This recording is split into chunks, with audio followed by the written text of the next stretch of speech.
Semangat pagi anak-anak. Hari ini kita belajar tema 1, subtema 2, pembelajaran 3, yaitu tentang keberagaman budaya Indonesia dan nilai luhur Pancasila. Selamat menyaksikan. Tujuan pembelajaran hari ini adalah tentang kepadatan penduduk, kemudian keberagaman budaya, dan nilai-nilai luhur Pancasila. Selanjutnya, kalian belajar bersama Lani ya. Dengarkan.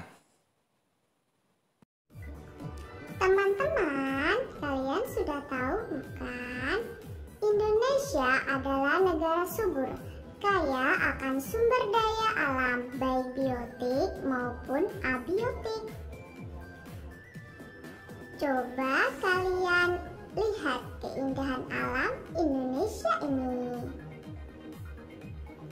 Indonesia merupakan negara kepulauan yang indah dan memiliki kekayaan alam melimpah.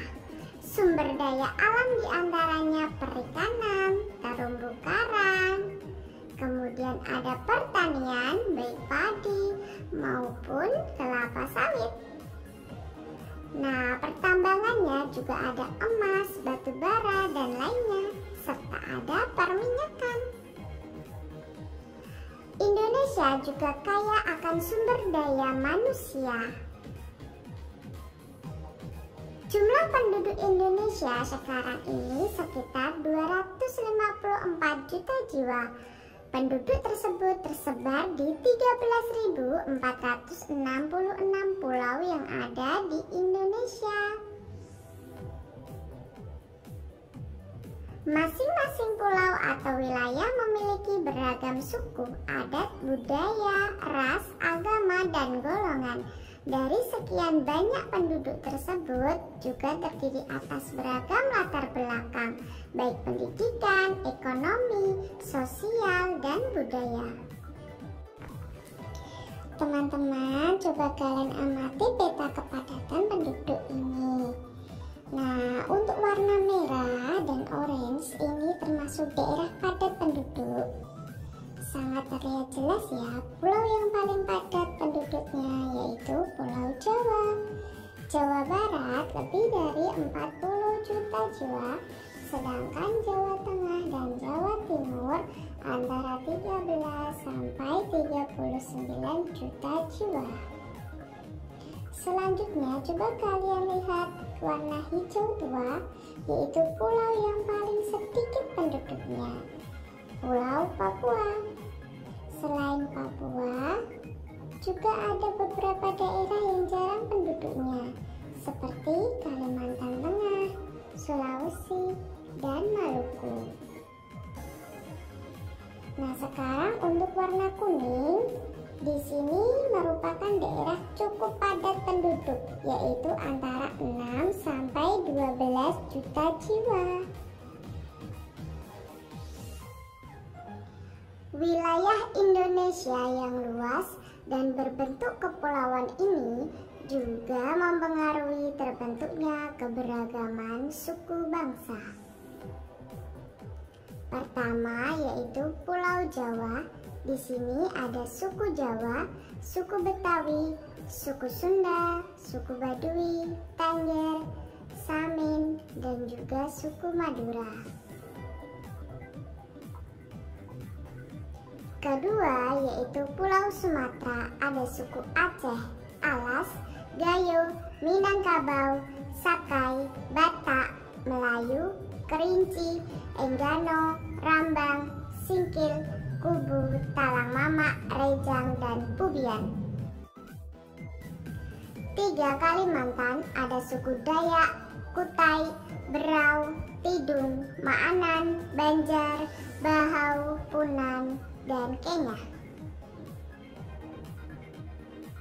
Yang keempat, Pulau Sulawesi, ada suku Sangir, Talaut, Minahasa, Bulang, Mongondo, Gorontalo, Bugis, Toraja, Mandar, Mori, Butung, Tolaki, dan juga Kaili.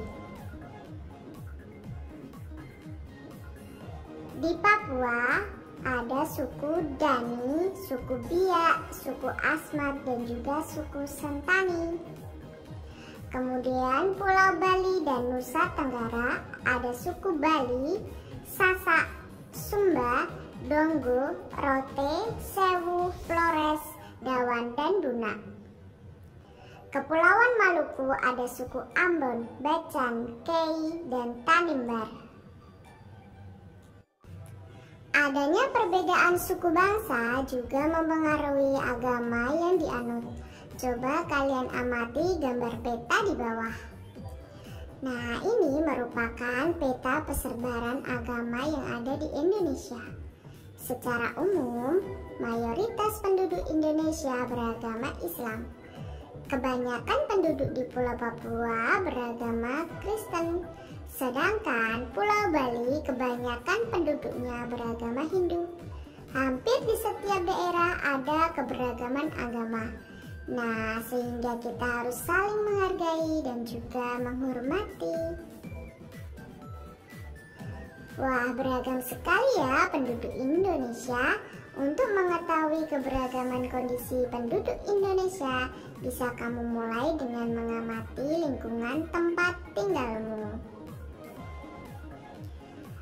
Kamu dapat mengetahuinya dengan melakukan wawancara dengan orang tua, perangkat RT atau RW, kepala desa, ataupun tokoh masyarakat. Sebelum memulai wawancara, lakukan dulu persiapan. Yang pertama, tentukan tempat dan waktu wawancara. Yang kedua, tentukan korespondennya. 3. Tentukan tugas masing-masing anggota. 4. Siapkan peralatan. Dan 5. Susunlah pertanyaan-pertanyaan dengan baik. Nah, berikut ini contoh pembuatan laporan hasil wawancaranya.